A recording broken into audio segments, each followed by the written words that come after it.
Kia ora, and welcome everybody to the DEBRA International Congress. And wow, what a long journey most of you have had to get here. I talked to a few of you last night that said it had taken about 15 hours or more. Now you know how we are when we have to come to the ones all the way over in Europe. Well, I'm sure it'll be worth it. I'll be done talking in just a moment and the real speakers can come and entertain and educate you all. As you know, my name is Humphrey, and in case you couldn't have guessed, I have recessive dystrophic EB. Today, I'm starting the talks off to represent and be the voice of people with EB and to help put the rest of the conference in that perspective. Before I begin, this isn't actually the talk I was planning on giving you today. I nearly didn't give a talk at all, because yesterday I had surgery on this arm. That's why I'm holding it a little bit funny. It's one of the joys of getting to live with EB, as many of you know, that eventually we get skin cancer. And the only real option is to detect it as early as possible and cut it out. So yesterday at 9 a.m, that's exactly what I did, and I was back on my feet for dinner with several of you last night. Originally, my surgery was actually scheduled for December, but my surgeon had a cancellation and on Wednesday afternoon called and said, "Can you come tomorrow?" So we got there and we got it done, and hopefully it was all chopped out. So anyway, because of that, this is going to be a very brief talk compared to what I did have planned, but kind of fitting, really, that what better excuse for a DEBRA Congress than the fact I was dealing with the difficulties of living with EB.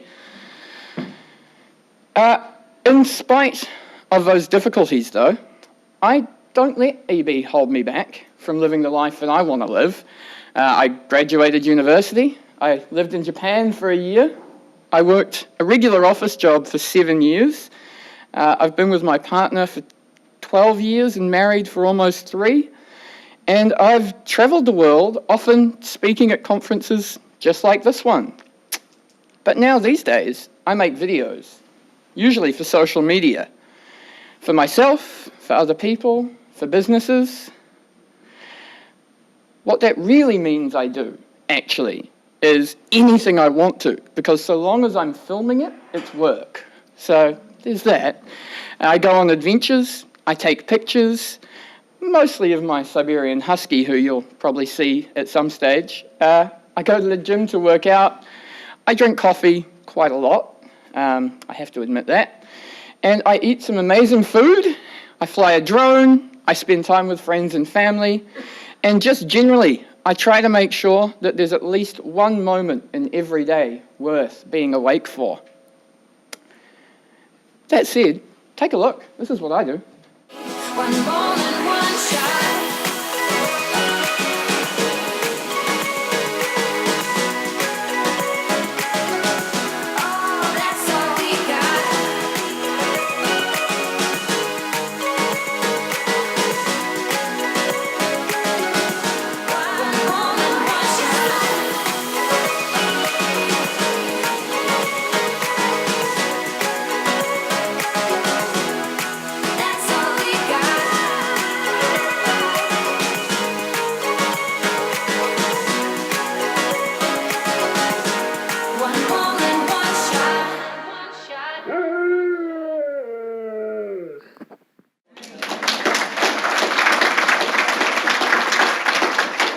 I'll admit that if you follow my YouTube channel, you may have already seen most of that, but it's just a pretty good summary of what I get up to. It's all part of making the most of life in spite of this challenge that is the useless skin that is EB. The great irony is, though, that us people with EB, we want to be as independent as possible, but we can only do that with the support of every person in our lives, helping to make everything as simple and accessible as possible. From our friends and family, our neighbours, communities, bosses, colleagues, mayors, medical professionals like many of you here in the room today, it's all up to you guys to help us live that independent life. It's ironic, but it's the truth. And especially as our doctors, nurses, surgeons, dentists, caregivers. It's you guys that we rely on to make sure that the trauma and pain of EB can be dealt with on a daily basis as simply as possible. That it can be made as easy as possible to get the daily EB routine out of the way and then to carry on with our day and do the things we like, you know? You know, that when things like surgery for skin cancer is needed, we can get it done and be standing here the next day talking in a room just like this. Now, I'm almost done. I did promise this wouldn't take long. If there's just a couple more things I could say to you guys as medical professionals, from all of us with EB, sorry guys, I'm speaking on behalf of all of you. You didn't really ask me to, but I'd ask you to remember a couple of things. Firstly, we are all unique. Despite what a lab analysis of our DNA or our collagen might tell you about what kind of EB we have, we all have very different needs, and every one of our cases will be like that. So don't ignore us when we tell you how life experience tells us something is different for each of us.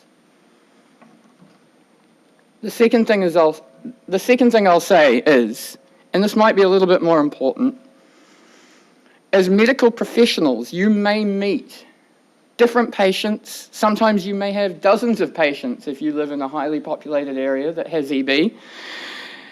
But for us, often you are our only doctors, our only medical professionals that we have contact with, and we're relying on you to be our experts, to help us fight to get the healthcare that we need to survive. But not just that, we need you to make it easy for us to get that healthcare. You know, we're tired, I'll be honest. All our energy is getting used up just trying to live and make the most of our own lives. So when we have a problem, that we need you guys to be the ones to solve it for us and not make us have to fight that fight as well. Don't make us use our limited energy for that kind of thing. I'm lucky that here in New Zealand I've got a great team, but we had to fight to make that possible. Even getting the surgery I got yesterday, it's amazing that it happened, but to start with, when I had the initial consultation, I thought I'd have to fight them to make them realise that actually their version of urgent and EB's version of urgent were very different things. However, luckily they got it, and someone called me from their offices as soon as they had a cancellation. But if my time talking to you here can help someone else with EB not need to have that fight, then my job here is done, and my talk will have been a success. For now, I am done. Thank you all for your time. Let's have a great DEBRA 2017 Congress.